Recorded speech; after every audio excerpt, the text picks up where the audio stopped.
Taylor Farms de Mexico has recalled all iceberg lettuce sourced from central Mexico from the United States market.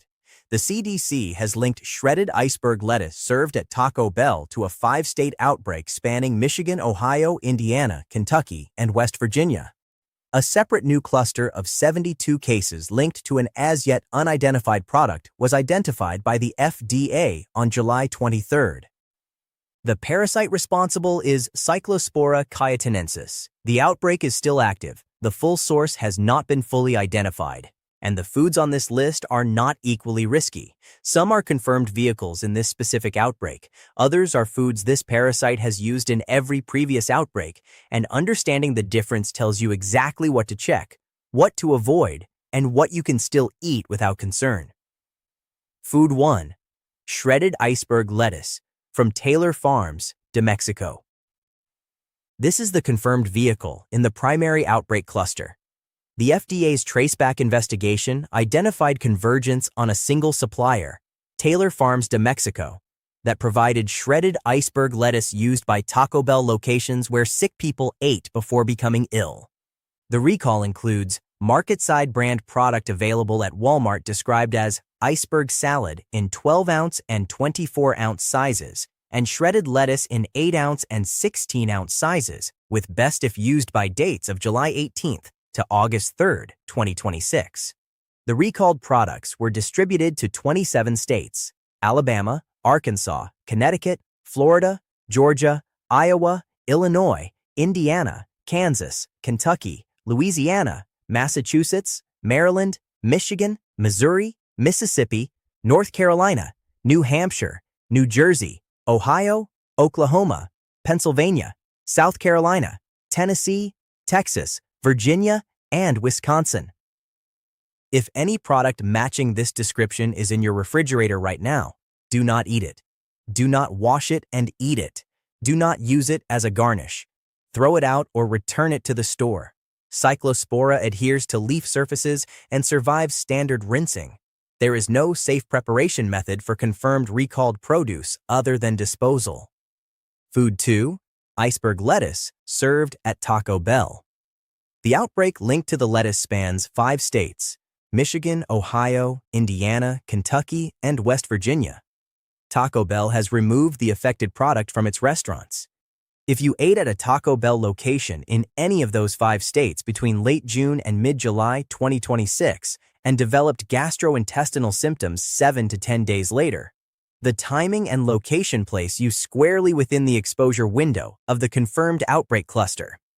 The dish most implicated is anything containing shredded iceberg lettuce, tacos, burritos, burrito bowls, and salads. This does not mean every Taco Bell location in every state is currently unsafe. The affected lettuce has been removed and the supplier recall is in effect.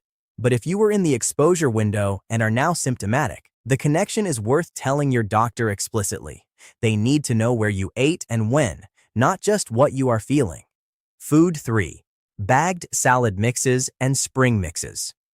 Foods that have caused cyclosporiasis outbreaks in the past include leafy greens, including salad mixes and mesclun lettuce, often included in spring mixes.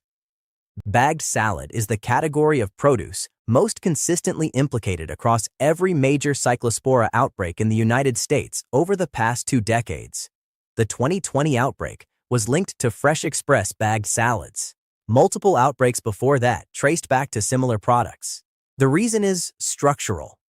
Leafy greens grown in fields irrigated with water contaminated by human fecal matter, harvested mechanically, shredded and mixed, and then distributed across dozens of states before anyone eats them. The supply chain is long. The contamination, when it occurs, reaches a large number of people before it is detected. The FDA identified a new cyclosporiasis outbreak on July 23 involving 72 cases linked to a not yet identified product. That investigation is ongoing. Until a source is confirmed or cleared, bagged salad mixes, particularly those containing iceberg, romaine, or spring mix components sourced from Mexico, carry elevated risk in the context of an active, partially unresolved outbreak. If you are in an affected state and have eaten a bagged salad mix recently, monitor yourself for symptoms over the next 2 weeks. Food 4. Fresh cilantro. Cilantro is one of the most consistently implicated foods in the history of Cyclospora outbreaks in the United States. A 1997 outbreak in the Washington, D.C. area involving more than 1,400 cases was linked to fresh cilantro. Additional clusters in subsequent years repeatedly pointed back to the same herb. The reason cilantro is particularly susceptible is its surface structure. The fine frilled leaves of cilantro create a large surface area with many crevices, exactly the kind of topology that Cyclospora oocysts adhere to and resist washing. The oocysts lodge in crevices on the surface of produce and are difficult to wash off for testing. What is difficult to remove for laboratory testing is equally difficult to remove at the kitchen sink. Fresh cilantro imported from Mexico, which supplies the majority of fresh herbs to the United States year-round, carries the highest historical risk. During an active outbreak of this scale, fresh cilantro used as a garnish or in salsa, guacamole, or raw preparations is a food to consider carefully. Cooking cilantro eliminates the risk. The parasite is heat-sensitive and does not survive temperatures above 140 degrees Fahrenheit. Raw cilantro as a finishing herb on a dish that is not subsequently heated is the risk scenario. Food 5. Fresh basil. Fresh basil has been implicated in Cyclospora outbreaks across multiple years and multiple countries. A 2012 outbreak in British Columbia traced back to fresh basil served at a restaurant. Multiple European clusters have pointed to fresh basil imported from regions where the parasite is endemic. The mechanism is identical to cilantro, a leafy herb with a complex surface, consumed raw, imported from regions where water contamination with Cyclospora is common. The risk is concentrated in fresh basil, used without any heat step boule, on caprese salads, in pesto served cold, as a garnish on pizza after baking. In the context of this outbreak, where the broader cluster of 7,000 cases nationally is still not fully sourced, herbs such as cilantro and basil have historically caused cyclosporiasis outbreaks and remain a category worth noting. If you grow basil in your own garden from domestic seed, your risk is substantially lower. If you are buying fresh basil imported from Mexico or Central America this summer, applying a heat step or temporarily switching to dried basil is a reasonable precaution. Food 6. Raspberries. Imported raspberries have caused cyclosporiasis outbreaks in the past. The largest single Cyclospora outbreak in United States history, the 1996 and 1997 outbreaks that made the parasite known to the American public, was linked to fresh raspberries imported from Guatemala, sickening thousands of people at social events, fundraisers, and hotels that served fresh berry garnishes and desserts. Raspberries are particularly susceptible because of their surface topology.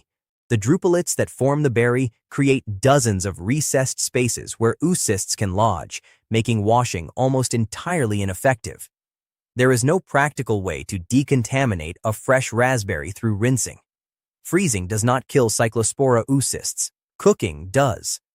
Fresh raspberries are not currently named as a vehicle in the 2026 outbreak. But in the context of an active, partially unresolved national cluster where additional clusters are still being investigated, imported fresh raspberries served raw, on desserts, in salads, on charcuterie boards, represent a historical risk category worth flagging. If the source of the broader national cluster turns out to be a berry product, this script will have given you a head start. If it does not, the precaution cost you nothing. Food 7. Snow peas and sugar snap peas. Snow peas have caused cyclosporiasis outbreaks in the past. A 2004 outbreak in Pennsylvania affecting guests at a catered event was linked to snow peas in a cold pasta salad. Multiple smaller clusters in the years following pointed to the same category. Snow peas and sugar snap peas are eaten raw. They are frequently imported from Guatemala and Peru, and the pod surface, like cilantro and raspberries, provides physical structure for Cyclospora oocysts to adhere to and resist washing. The cold pasta salad, the crudité platter, the stir-fry ingredient eaten before the pan is hot enough. These are the preparation contexts where raw or lightly handled pea pods have transmitted the parasite. The risk distinction here is preparation temperature. Snow peas stir-fried at high heat for 2 minutes are safe. Snow peas served cold in a salad or on a platter are not. The same pod, 2 different preparation choices, 2 entirely different risk profiles. This is not a reason to stop eating snow peas. It is a reason to cook them during an active outbreak rather than serving them raw. Food 8. Fresh green onions and scallions. Fresh green onions have been the source of significant Cyclospora clusters historically, and they represent one of the most easily overlooked risk categories because they are used so frequently as garnishes rather than primary ingredients. The green onion sits in a taco. It is scattered over a bowl. It is added to a dip. It is included in pico de gallo, served raw. In each of these uses, it is consumed without any heat step, in small enough quantity that it does not register as the primary food being eaten, which is exactly why it took investigators time to identify it as a vehicle in past outbreaks. The patient remembers the main dish. They do not always remember the garnish. Green onions imported from Mexico, the primary source for the United States market, are the relevant risk category here. Domestic green onions grown in the United States from domestic seed in soil not irrigated with contaminated water carry substantially lower risk. The label rarely tells you which you have. During an active outbreak of this scale, asking at a restaurant where their green onions are sourced is not an unreasonable question. Using green onions only in cooked applications, where they are softened and the parasite is killed, is the practical mitigation.